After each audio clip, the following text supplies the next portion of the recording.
तो आज से हम लोग चालू करने वाले हैं क्लास 9 का एक टॉपिक, मतलब कि पहला चैप्टर जो कि है नंबर सिस्टम। ठीक है, तो नंबर सिस्टम में मेनली आपका क्या रहता है कि आपका हर एक कॉन्सेप्ट में आपका नंबर लाइन यूज होता है। नंबर लाइन क्या होता है? ये नंबर लाइन में आपका पॉजिटिव टर्म रहता है जीरो से आगे वाला और नेगेटिव टर्म रहता है जीरो से पीछे वाला। नंबर लाइन में बस इतना ही रहता है, जीरो से आगे जितना भी नंबर है वो आपका पॉजिटिव नंबर कहलाएगा और नंबर लाइन में जीरो से पहले जितना भी नंबर है वो आपका नेगेटिव नंबर कहलाएगा। ठीक है, पॉजिटिव नंबर में आपका अगर जीरो से इन्फिनिटी तक लेते हैं तो उसको होल नंबर बोलते हैं। होल नंबर मतलब ये जीरो से इन्फिनिटी तक अगर ले रहे हैं तो उसको होल नंबर बोलते हैं और उसको डब्ल्यू से रिप्रेजेंट करते हैं। वैसे अगर हम लोग नंबर लाइन में अगर हम लोग वन से इन्फिनिटी तक ले लें तो उसको हम लोग नेचुरल नंबर बोलते हैं। ठीक है, नेचुरल नंबर मतलब वन से इन्फिनिटी, होल नंबर मतलब जीरो से इन्फिनिटी। अगर हम लोग नंबर लाइन में पूरा माइनस इन्फिनिटी से प्लस इन्फिनिटी तक लेते हैं तो उसको हम लोग बोलते हैं सीधा इंटीजर। इंटीजर में एक रहती है कि 1 2 3 -1 -3 ये सब आएगा, पर इंटीजर में कभी भी फ्रैक्शन नहीं आता। फ्रैक्शन मतलब 2/3 4/3 -1/3 ये सब। इंटीजर में सिर्फ और सिर्फ 1 2 3 -3 -4 यही सब आएगा। और होल नंबर और नेचुरल नंबर में भी यही सब आता है। होल नंबर, नेचुरल नंबर और इंटीजर में कभी भी फ्रैक्शन नहीं आते। ठीक है, तो आपका ये तीन कॉन्सेप्ट था जो whole natural number, whole number और इंटीजर वाला, उसमें ये आपका क्लियर हो गया है। ये मार्क कर देते हैं, ये आपका पूरा हो गया इंटीजर, उसको हम लोग जेड से मार्क करते हैं। और ये हो गया आपका होल नंबर और ऊपर वाला हो गया आपका नेचुरल नंबर। ठीक है, ये अब इसके बाद आपका नंबर सिस्टम में डिफरेंट है, ये तो हम लोग बचपन से पढ़ते आ रहे हैं। ठीक है ना, पर नंबर सिस्टम में इस साल डिफरेंट क्या आता है कि आपका रेशनल नंबर और इरेशनल नंबर आ जाता है। तो हम लोग आज के टॉपिक में सिर्फ और सिर्फ रेशनल नंबर के बारे में पढ़ेंगे। ठीक है, तो रेशनल नंबर क्या होता है ये देख लेते हैं।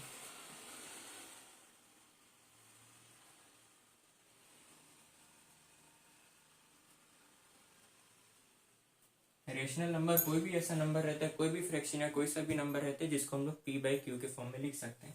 p/q के फॉर्म का मतलब इस तरीके के फॉर्म में लिख सकते हैं और इसमें एक नोट रहता है। नोट की बात ये रहती है कि इसमें q की वैल्यू जीरो नहीं रहनी चाहिए। मतलब रेशनल नंबर आपका 1 हो सकता है, 2 हो सकता है, 3 -1 -4, इनफैक्ट फ्रैक्शन भी हो सकता है -2/3 4/3 2/7, ये सब आपका रेशनल नंबर रहता है।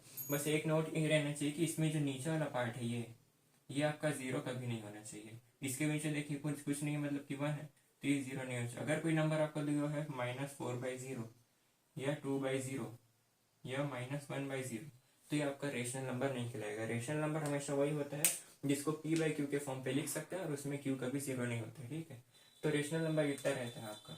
अब आगे के लिए आपको क्वेश्चन में देगा कभी कि आपको दो नंबर दे देगा और उसमें बोलेगा कि आपको इसके बीच का रेशनल नंबर फाइंड करे बहुत सारा। मान लो कि आपको क्वेश्चन दिया है कि आपको दो रेशनल नंबर दिया है। पहला रेशनल नंबर है आपका 4 और दूसरा रेशनल नंबर आपको दिया है 6। ठीक है, वो बोल रहे हैं कि ये दो रेशनल नंबर दिए हैं, इसके बीच हम लोग को एक रेशनल नंबर फाइंड करना है। तो जब भी ऐसा क्वेश्चन रहता है ना तो हम लोग क्या करते हैं, रेशनल नंबर तो फ्रैक्शन में आ सकता है तो हम लोग इन दोनों का एवरेज निकाल लेते हैं। मतलब कि पहला रेशनल नंबर 4 है प्लस दूसरा रेशनल नंबर क्या है 6, दोनों को प्लस करके 2 से डिवाइड करेंगे तो आंसर क्या आएगा 4 + 6 10/2 = 5।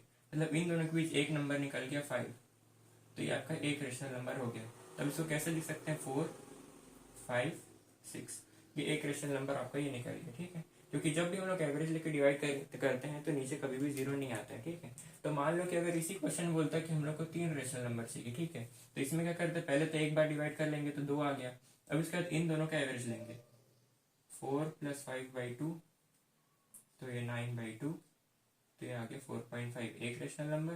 और फिर एक ये निकल गया, एक आपका पहले से 5 निकला हुआ है, अब तीसरा निकालना है तो उसके क्या करेंगे, अब इन दोनों का ले लेंगे एवरेज। तो 5 + 6/2 ये हो गया 11/2, तो ये हो गया 5.5।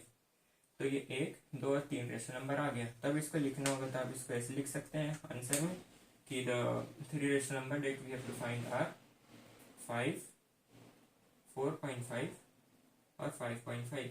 अगर इसमें और ज्यादा बोलता है तो आप इसके बीच का और एवरेज निकाल के निकल सकते थे। ठीक है, तो आपका रेशनल नंबर का मेनली अभी बेसिक में इतने कॉन्सेप्ट था, जैसे जैसे आगे बढ़ेंगे तो आपका और कॉन्सेप्ट बढ़ता जाएगा तो उसको मैं बताते जाऊंगा। तो मेनली आपका क्या रहता है कि 9th के शुरू में ना मेन कुछ ट्रू फॉल्स टाइप का क्वेश्चन रहता है जो कि यहाँ लिखाया हुआ है। तो ये थोड़ा लॉजिकल टाइप का रहता है, जैसे कि पहला दिया every whole number is a rational number. इसमें बोल रहे जितना भी होल नंबर वो सब रेशनल नंबर है कि नहीं। तो होल नंबर क्या रहता है, 0 से इन्फिनिटी तक, मतलब 0 1 2 3, ठीक है। और रेशनल नंबर क्या रहता है, कोई सा भी नंबर जो कि फ्रैक्शन में लिखा सकता है।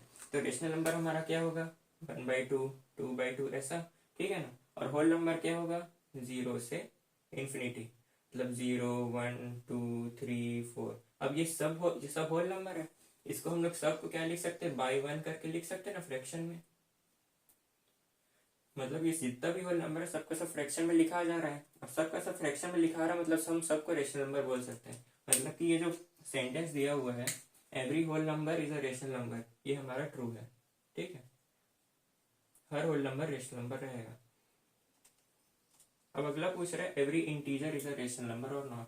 अब जैसे कि पिछले क्वेश्चन में देखें हर होल नंबर रेशनल नंबर रहता है, तो वैसे हम लोग सबसे पहले नंबर लाइन बना लेते हैं इंटीजर, ठीक है। तो इंटीजर क्या होगा, ये आपका, ये मान लो 0 है, तो ये 1 2 3 इन्फिनिटी तक जा रहा है। वैसे ये -1 -2 -3, ये भी इन्फिनिटी तक जा रहा है। तो इसमें ये सब जो रहता है ये आपका इंटीजर रहता है, ठीक है। इंटीजर मतलब क्या रहता है, -3 -2 -1 0 1 2 3, ठीक है। तो जितना भी इंटीजर है हम लोग इसको कैसे लिख सकते हैं, इसको भी हम लोग बाई वन करके लिख सकते हैं ना। मतलब ये भी एक फ्रैक्शन में लिखा ही गया, जिसके नीचे में 0 नहीं आ रहा है, मतलब ये इंटीजर भी फ्रैक्शन में लिखा जा रहा है, मतलब कि आपका इंटीजर भी रेशनल नंबर है। तो इस हिसाब से क्वेश्चन में बोला कि हर इंटीजर रेशनल नंबर है कि नहीं पूछ रहा है, तो हर इंटीजर को हम लोग 1 बाई 1 करके फ्रैक्शन में लिख सकते हैं। और जो भी चीज फ्रैक्शन में लिखा रही है और नीचे 0 नहीं है मतलब रेशनल नंबर है, तो ये भी आपका ट्रू हो गया, ठीक है। अब अगला पूछ रहा है every rational number is an integer, मतलब कि जितना भी रेशनल नंबर वो इंटीजर है कि नहीं। तो जैसे कि इंटीजर के बारे में मैंने शुरू में बताया था कि इंटीजर कभी फ्रैक्शन में नहीं हो सकता, ठीक है। मतलब कि इंटीजर आपके वैल्यू सिर्फ रख सकते हैं -3 -2 -1 1 2 3 ऐसा। पर रेशनल नंबर क्या क्या हो सकता है, रेशनल नंबर आपका हो सकता है 2/3 4/3 5/3 -1/3। तो रेशनल नंबर आप देखे होगी नीचे फ्रैक्शन में आ रहा है, और इंटीजर तो आपका कभी फ्रैक्शन में होता नहीं है, -3 -2 सब होता है। मतलब कि हर रेशनल नंबर आपका इंटीजर नहीं हो सकता, पर कुछ इंटीजर आपके रेशनल नंबर हो सकते हैं। तो ऐसे में आपका ये जो सेंटेंस है every rational number is integer, ये आपका फॉल्स हो जाएगा, ये फॉल्स। अब अगला पूछ रहा है every natural number is a whole number, ठीक है ना। तो सब हम लोग जैसे जानते हैं कि इसका पहले उठा देते हैं, जो जो दिया रहता है क्वेश्चन सबसे पहले उसको लिखे करें ताकि फिर आगे बनाने में आसानी हो। जैसे लिखाया हुआ है every natural number is whole number, मतलब कि नेचुरल नंबर और होल नंबर लिखाया हुआ है। सबसे पहले हम लोग नेचुरल नंबर मार्क करेंगे। नेचुरल नंबर क्या रहता है, 1 2 3 4 इन्फिनिटी तक जाता रहता है, ठीक है। और होल नंबर क्या है, होल नंबर आपका 0 से शुरू होता है, 0 1 2 3 4, ये इन्फिनिटी तक जा रहा है। अब इसने पूछ रहा है आपका every natural number is whole number, मतलब ये पूरा का पूरा नेचुरल नंबर होल नंबर है कि नहीं। तो ये पूरा आपका होल नंबर है, ठीक है। और इतना पार्ट आपका नेचुरल नंबर है, मतलब कि पूरे होल नंबर में यहाँ से नेचुरल नंबर शुरू हो जा रहा है ना। मतलब कि जितना भी होल नंबर है, every natural number is whole number, मतलब कि पूरा पूरा नेचुरल नंबर आपका एक होल नंबर का पार्ट हो ही गया। मतलब कि नेचुरल नंबर आपका होल नंबर होता है, तो ये आपका ट्रू हो गया,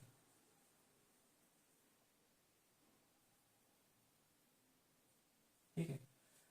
अगर इसमें वही पूछ दिया रहता कि every whole number is a natural number और नॉट, तो फॉल्स हो जाता है, क्योंकि देखो होल नंबर में 0 आता है पर नेचुरल नंबर में 0 नहीं रहता है। मतलब कि हर एक होल नंबर आपका नेचुरल नंबर नहीं हो सकता, पर हर एक नेचुरल नंबर आपका होल नंबर हो सकता है, क्योंकि नेचुरल नंबर होल नंबर के अंदर ही आता है, ठीक है।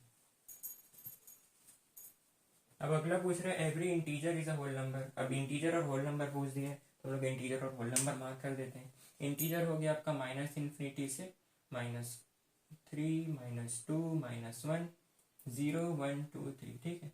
और आपका होल नंबर हो गया, होल नंबर कहाँ से शुरू होता है, 0 1 2 3 ऐसे चलते रहता है आगे तक। इसमें पूछ रहे every integer is a whole number, मतलब जितना भी इंटीजर है सब होल नंबर है कि नहीं। तो देखिए इंटीजर में आपका माइनस भी आ जाता है, पर होल नंबर में 0 से शुरू होता है। मतलब कि सबका सब इंटीजर तो होल नंबर हो नहीं सकता ना। आपका इंटीजर कौन कौन सा इंटीजर होल नंबर होगा, जो 0 से शुरू हो रहा है। पर सब इंटीजर होल नंबर है कि नहीं पूछ रहे हैं, मतलब कि ये सब भी पूछ रहे हैं कि होल नंबर है कि नहीं। पर होल नंबर कहाँ, यहाँ से शुरू होता है ना, मतलब कि ये आपका होल नंबर नहीं होगा। तो इसमें जैसे कि बोला every integer is whole number, मतलब हर इंटीजर आपका होल नंबर नहीं होता, सिर्फ यहाँ से जितना इंटीजर शुरू हो रहा है उतना ही होल नंबर होगा, मतलब कि ये फॉल्स हो गया। अब आखिरी जो बचा है every rational number is whole number, मतलब कि आपका पूछे जितना भी रेशनल नंबर हो होल नंबर है कि नहीं। मतलब आपको रेशनल नंबर होल नंबर के बीच कंपेयर करना है, ठीक है। तो आप रेशनल नंबर पहले दो तीन टोक लिखिए, उसके बाद होल नंबर दो तीन टोक लिखना। तो रेशनल नंबर क्या होगा, -4/3 हो गया, 2/3 हो गया, 1/3 हो गया, 1 हो गया, 2 हो गया। और होल नंबर क्या है, 0 1 2 3 ऐसा। होल नंबर का भी एक रहता है कि कभी फ्रैक्शन में हो सकता है, या तो 0 1 2 3 4 5 ये होता है होल नंबर। होल नंबर आपका 4/3 5/3 ये कभी नहीं हो सकता। और रेशनल नंबर है आपका, रेशनल नंबर फ्रैक्शन में भी पाया जा सकता है ना। रेशनल नंबर 4/3 हो सकता है, 2/3 जैसे कि यहाँ पर लिखाया है। मतलब कि आपका रेशनल नंबर फ्रैक्शन में हो सकता है, पर होल नंबर आपका फ्रैक्शन में नहीं हो सकता। मतलब कि जैसे इसमें बोल रहा है every rational number is whole number, मतलब इसमें ऐसा बोल रहे हैं जितना भी रेशनल नंबर है, जितना भी फ्रैक्शन नंबर आपका सब होल नंबर इसमें कंसिडर करने बोल रहे हैं। पर ऐसा तो होगा नहीं, क्योंकि होल नंबर कभी फ्रैक्शन में हो नहीं सकता, मतलब कि ये भी फॉल्स हो जाता। अगर इसमें कॉन्ट्राडिक्टरी केस आता है, अगर इसमें बोला रहता है every rational number is a whole number, और उसमें ब्रैकेट में लिखा रहता है कि रेशनल नंबर सिर्फ आपका फ्रैक्शन में नहीं होना चाहिए, तो वो होल नंबर हो जाता। पर ऐसे में नहीं होगा, क्योंकि रेशनल नंबर फ्रैक्शन में रहता है और होल नंबर आपका कभी फ्रैक्शन में नहीं रहता। ठीक है, तो मेनली आपका ये जो 9 का पहला चैप्टर था नंबर सिस्टम, उसमें शुरू के पार्ट में इतना ही था। ये आपका 3 नेचुरल नंबर, होल नंबर और इंटीजर था। और मेनली आपको आज रेशनल नंबर के बारे में बताना था। रेशनल नंबर वही होता है जिसको p/q के फॉर्म पे लिख सकते हैं, और उसमें q नॉट इक्वल टू 0 रहना चाहिए। q अगर 0 नहीं है और वो फ्रैक्शन में है तो फिर आपका वो रेशनल नंबर होता है। और फिर कुछ लॉजिकल क्वेश्चन थे जो कि आपका एग्जाम में काम आते हैं। तो आज के लिए इतना ही था, फिर अगले में देखते हैं, चलिए रेशनल नंबर अगले में शुरू करेंगे। ठीक है।